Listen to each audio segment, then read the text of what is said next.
Hello guys, I am going to go ahead and do a little bit of a first-person view cast for you guys, sort of a tutorial, and it's going to be a nice, really risky build. I mean, the risk of this build is kind of ridiculous earlier on. You're going to have to do something that's going to make you think that, okay, my opponent is not going to be too aggressive earlier on. It's going to start with a Forge Fast Expand, and it's just me messing around with a teammate of mine, just having fun.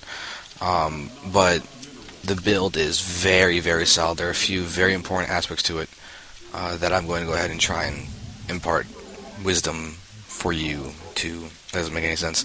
But yeah, I'm going to be trying to impart some wisdom onto you guys with some nice Protoss shenanigans. So, it starts out with a Forge Fast Expand, so you see just the normal things to do. You've got your hotkeys for everything. You just spam your controls and all that. Nothing crazy in the beginning, just go ahead and get a little APM in there just to keep your hands warm so you can go ahead and micro efficiently later on. So we're going to watch and see what these guys are going to be doing, these guys being me and a friend. But it's PvZ. That is something I should definitely note. It is a PvZ strategy. It's going to be a really fast double Stargate after the Force Fast Expand. And then you get Phoenixes, and then you harass and transition to a huge ground army. Now, you're seeing as I'm setting out a second probe right now, because the Zerg is in the bottom right, I want to go ahead and scout him ASAP, so I'm going to go ahead and send out another probe just in case the Zerg isn't in the top right. This way, I'm not going to fall prey. I'm going to get some kind of warning for early pool. You can see that I threw down the Forge just in case, and now I see the creep. I know exactly where it is. I'm going to pull back my probe and just continue scouting. So I don't really lose that much. The scout information that we get if the Zerg turned out to be in the top left would be invaluable. But I see the timing of the Nexus. I mean, not of his spawning pool, so I can throw down my Nexus later. By the way, I just woke up, so I figured I would get this out to you guys. Why not? I like giving content, so we are going to see that Nexus first is being thrown down, and now the Forge is going to be thrown down here as well, just so you get a little bit faster Nexus. And I like to play very economically, and I'm a very greedy player when I play. I want the biggest economy possible. So I'm a little supply blocked. It's just something I'm still trying to sort out the exact timing of the pylons and everything, especially for the probe count. But I think it worked out semi-okay, even with the supply block that was just experienced. So this is me just fiddling around with where I should put it down until I need to put it down. But now I see that there are all of those Zerglings. I know, okay, I want to actually be able to get there. But yeah, he did that. And with 4 Lings and a drone, you have to cancel. There is no way that you can get away with that without canceling. So now you can see me continuing to probe up. Once again, I told you, I'm greedy.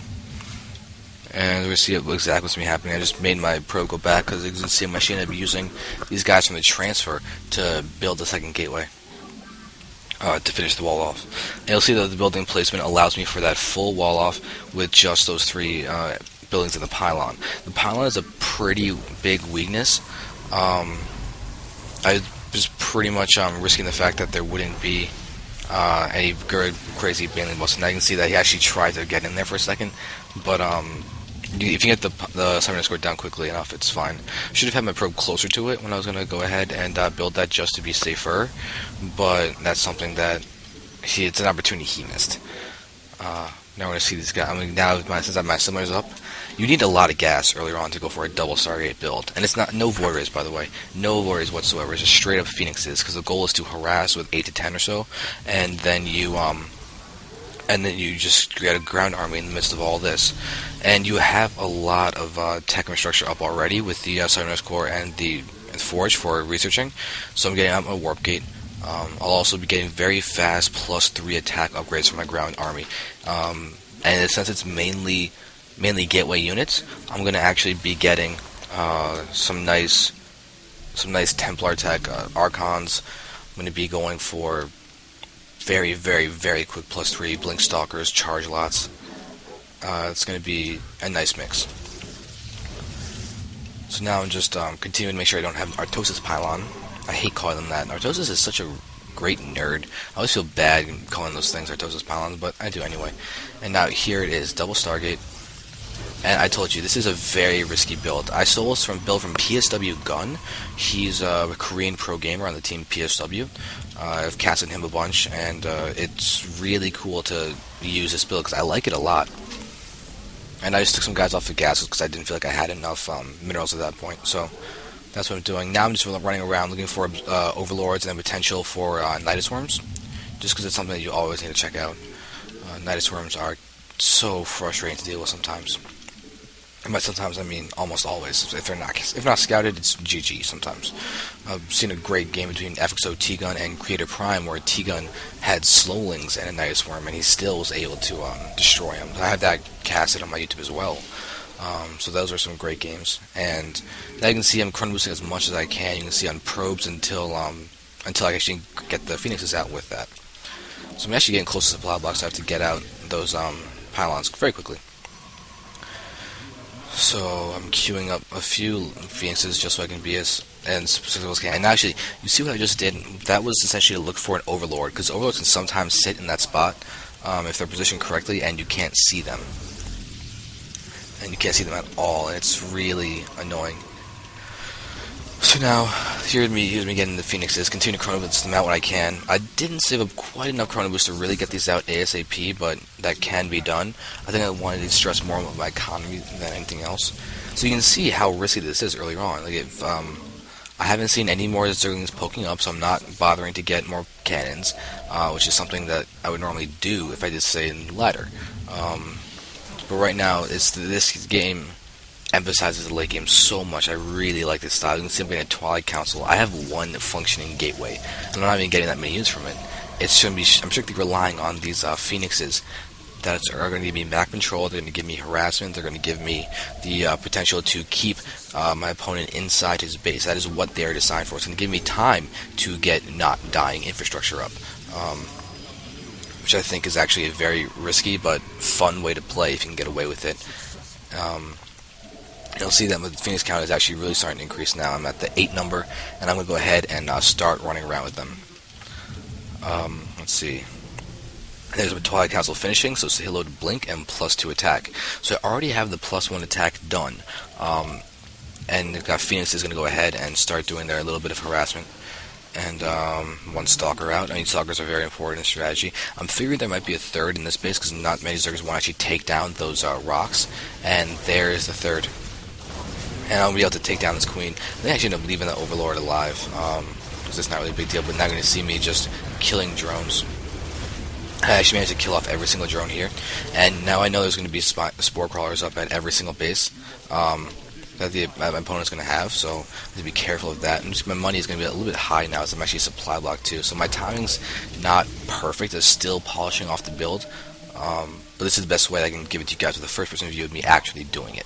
So for now, this is the best I can do. And now take a look at all these transferring drones. I know that there's spore crawlers up, so I just want to take out these guys because this is going to be a very nice, very, very nice treat for me just to pick off all these drones. I think that was a mistake. I think I just canceled the lifting off a little too soon. But you can see the effectiveness of doing this. And now I'm going to continue killing drones. I've killed probably, if I had to guess, at the very least, somewhere between 10 and 15.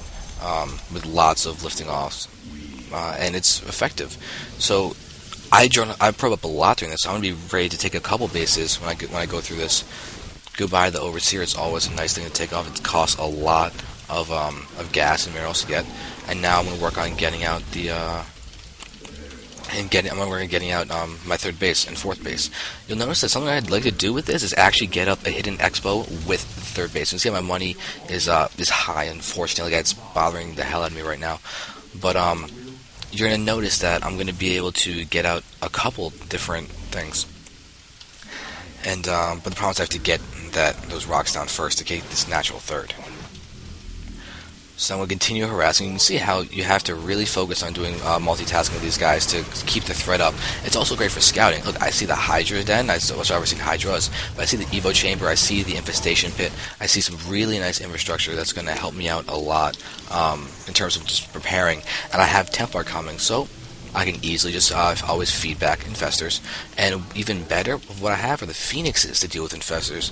Infestors can't do anything if they're lifted up into the air. So that is just something always to recognize, that it's pretty powerful stuff. And there you see me going to be going for that hidden expo in the bottom right. Now I'm going to snipe off Overlords. I think I'm going to try and get that Overlord now that I just left alive before. Okay, and now this a little bit of harassment from him, but I've got either +2 or +3 attack by now.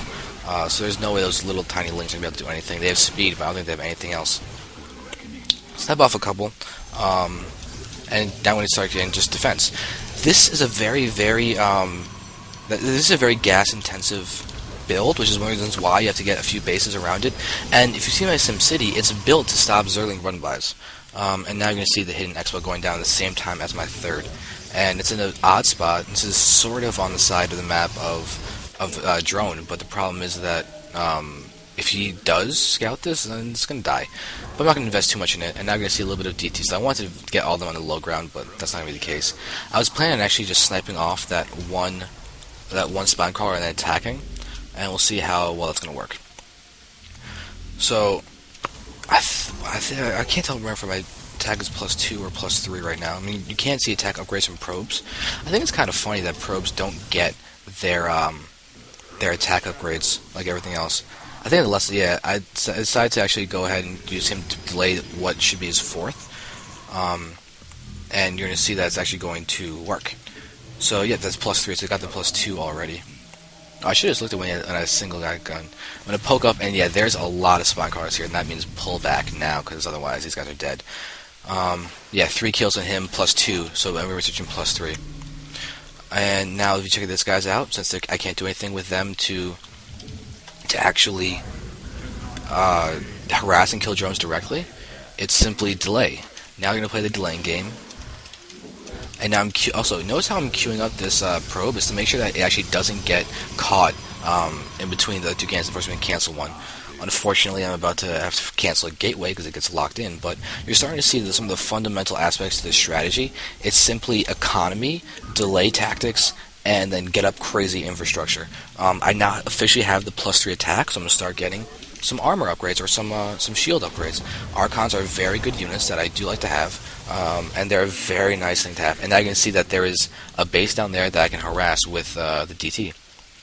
My Phoenixes are still alive, and I'm now going to be able to hit that base quite hard if I really, really want to. And now, unfortunately, this is a little bit of a blunder what I'm about to do. I get the Archons inside the main base, but my hole in my wall is not an Archon-proof hole. It's actually going to force me to kill off the gateway, but I'm without more gateways. My economy is very strong, and it's not going to be a huge deal at all. Yeah. So now you can see me attacking the gateway, because I get the Archons there, because I realized it just after I made the Archons that was something I have to deal with. Alright, and now I need a robo, because I need a detection. I've delayed him a lot, and now, okay, watch this battle, because this is going to be a really good battle for me, because you can watch as I'm going to rush in. I have charge, I have +2 attack, I have blink, and my Phoenixes are going to be able to lift off every single infestor that he's fungal growthing me with. He's even fungal growthing Phoenixes, but he doesn't quite have enough energy to really get them in there, and now you're going to watch as I decimate everything. So my Phoenixes are actually staying alive right now. I'm going to use them to target down the Overseers, which are a great target to get. Once again, Overseers 100, and he killed them very nice, and this base is still up. It's beginning to pay for itself, too. And my third is, or at least, well, my sort of third. It's really a third. And so I'm going to go ahead and just make sure that all my infrastructure is down, and now I can just do mass warpins. I have some very nice attacks, and unfortunately, I just don't quite position the pylon perfectly to get easy warpins down there, but the whole point is I don't really need them. So once again, you're seeing my gas is getting low, but my money is a little bit high in terms of mineral, so I should be at my fourth, getting the cylinders up and getting my gas up. Because I'm going for incredible amounts of upgrades. I should have charge and blink done by now. And you can see that, yeah, I'm just getting lots of zealots. And now you're going to say goodbye to this base. Phoenixes aren't going to do much right now, but there we go. You actually attack, move everything, and it will die. Should fling it forward or something. Oh, no, I already used blink. And that's actually a misclick. I think I meant to hit 4 and attack move. I just accidentally moved them up. But that doesn't really matter in that situation. It's all good. And now I'm doing DTs. If you just mix a few DTs with the army, it can add so much DPS. It's insane. Just because they do so much damage. And now, this is an off-guard attack, but hey, look, there's literally no overseer here, and hey, DT's DPS, and move in, I can lift off the phoenixes, and now they're not going to be able to escape. And they're going to die, and it's going to be nice. So let's continue getting upgrades. I'm now getting the shield upgrades, because I know I've got Archons in my mix now. So yeah, you can see the mobility at which I'm going to be moving around with. My army's going to stay pretty much together, but it's going to be powerful. You can see that now I'm going to be really doing a lot of stuff with getting there. Because now that the base is up there and it's been paying for itself, I can easily just get another like a transfer set of probes down there. I don't need to worry about hiding it too much.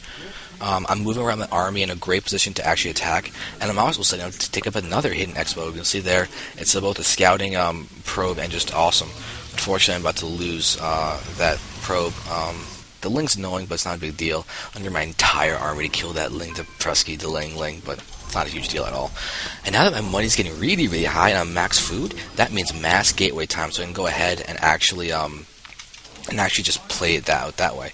And you're going to see that I'm going to get another base right now, because I'm feeling so secure, running around, keeping an eye on his expansions, knowing that I'm in a good spot. I'm scouting around, going to pick off what I can. I think I was thinking about scouting that base, but I just decided not to for some reason. I think I decided I should just do an attack instead. Let's see. And notice how Stargates have been pretty much idle. I don't need to produce any more Phoenixes. I still have those ones from a while ago. And I'm going to go ahead and start shutting down expansions with this very, very strong army, with the +3 attack, +1 armor, the +1 shields. It's very, very strong. You'll be able to move in and do tons and tons and tons of stuff. So Spore Crawlers are going to be a little bit pesky, but hey, I've got another base now. Essentially another double expand. And you're going to see me moving in here, getting a lot of cannons, because I can. So now I'm going to be able to move down here. I just leave the extractor alive. I think eventually I'll build a Paladin cannon next to it. But notice how I'm just shutting down his expos, and he can't do anything. DTs are delaying everything. I'm taking out expos as soon as they come up. The only place I haven't checked is the middle right. That's likely. And I'm able to move in and start doing a little bit of harassing with the Phoenixes once again. And I see this army coming in. I'm going to build my Phoenix down there. There are the Infestors. Well, they're all going to get lifted. I can't do anything. Now, this was a little bit of a surprise, though. I figured there'd be a tech of some kind, because it was being so passive, to some kind of hive tech, and it turns out to be Broodlords. So I'm going to try and snipe what I can. I'm pretty much not worried about losing this army, because I've got Zealots to tank damage. And I'm just going to go ahead and continue sniping off the Broodlords, but watch this mass warping of Stalkers. Very, very nice. I hit a load of 14 brand new Stalkers. All these gateways are going to be morphed into warp gates, and I'm also going to start getting some really Void Rays out. You can see me targeting down the hurt Broodlord, and it's actually going to be pretty effective. A little bit of harassment going down there in the from Infestors, but that's not really a big deal. It's not enough to actually worry me, so I'm just morphing a couple DTs, and I'll be fine. DTs are so good at stopping harassment like this. This reminds me to get some cannons up. I already got cannons up at this base, and look at this, 4 Stargates. I have the money to. He's going Broodlords. I can easily crush him if I simply just get a lot of what's it called? Those dudes. Yeah. Void Rays are so good. Especially if you just do a mass surprise move with them. It's very, very effective. And I'm going to win Mass Stalkers. I'm getting more upgrades. I'm making sure out of all the things I want. I'm even getting air upgrades, because I might as well at this point. I'm doing pretty solid. I'm going to do solidly, and I'm going to go ahead and just make sure I can do what I can. Little Expeditionary Force down there. I scout that with the Phoenixes, and now I know that that base is going in, which means I'm going to go shut that down. And his Queen is out of position, so it's going to go ahead and fall. So I'm continuing just to be aggressive, and I'm doing a very nice switch into Void Rays. I'm saying very nice because it's effective. It's very effective, as you're about to see. And notice I'm not blinking forward. I'm waiting for that, because I know he's probably going to, yep, there's the defense coming in. So that's why I didn't do that. And now you're going to see me going to be able to blink if I really want to. And I do. You can see me just doing this so I can get all of my Stalkers attacking. Losing very few, but honestly, I can afford to lose a lot. I can even, if I have really high gas and low minerals, I can always just go for getting Templar and then just make mass Archons, because they're very, very, very good against Zerg.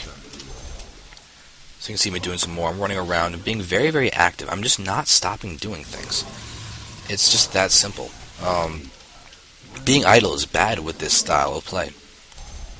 Yep, and there it is. Expansion going down again. DT is still there. and I'm doing a nice job of just scouting around and being annoying. So I'm pretty happy with how this is going, and I'm feeling very confident in this game. I've shut down his expos. I've got good map knowledge. I'm running around a lot. You can just look at my mini-map and see that there's a lot of vision just everywhere. So I'm definitely feeling solid. I'm figuring that this, even the air upgrades that I've got are going to help me a lot. And I'm just feeling so safe. I can even now see that there's no base over here. There's no extended creep. The extractor is just there. And I got let's put the cannon there too, so that extractor is going to go down. It's going to make it a lot harder for a drone if he wants to get that base. He's going to have to go around and deal with it that way. Now he's got Hydra, as he sees my air switch. We're going to move in here, and this is going to be one of the last big battles, lifting off the infestors once again with the phoenixes. And the video's really starting to lag, but the whole point is GG gets called, and that is going to be victory. So I'm happy with that play, but you can sort of see the infrastructure. It's constant upgrades. Oh, only one forge too, but you still have the +3 so quickly. Your DPS is nice. You have the Phoenixes to do great micro opportunities like lifting the infestors, going around and making sure that you can harass at the very beginning to keep Zerg from attacking, because some Zergs like to attack 10 minutes, 11 minutes after they see that there's no really early push coming from Protoss, and you can completely stop that with the Phoenixes if you do that correctly. So I really hope you guys enjoy this. Hope you learned something. Hope you like the late game management aspect to this video. It's why I picked this one, because it's a lot longer than some of the other games where it's just harass and then you do one big push or two big pushes with a max army and then you win. This is darting around, stopping expansions, using the largest of the ladder maps that are available, and utilizing it to your advantage. I can tell you right now, one thing that I could have done better is control the watchtowers. I had a very nice opportunity with the Phoenixes to just to snipe off any lings that are going there and just send probes there and have lots and lots of vision. That's actually something, looking back, I want to make better in the end. But as for other things I could do, faster, more chrono boosting of the upgrades would probably be better. My chrono boost at the end game was slipping. I was focusing a lot more on just the army management, and I end the game with little tiny minerals and then a large amount of gas, which is fine. Max food is pretty much, it was a solid gameplay on my part, so I'm happy. I hope you learned, and I thank you guys very much for watching. Hope you liked it.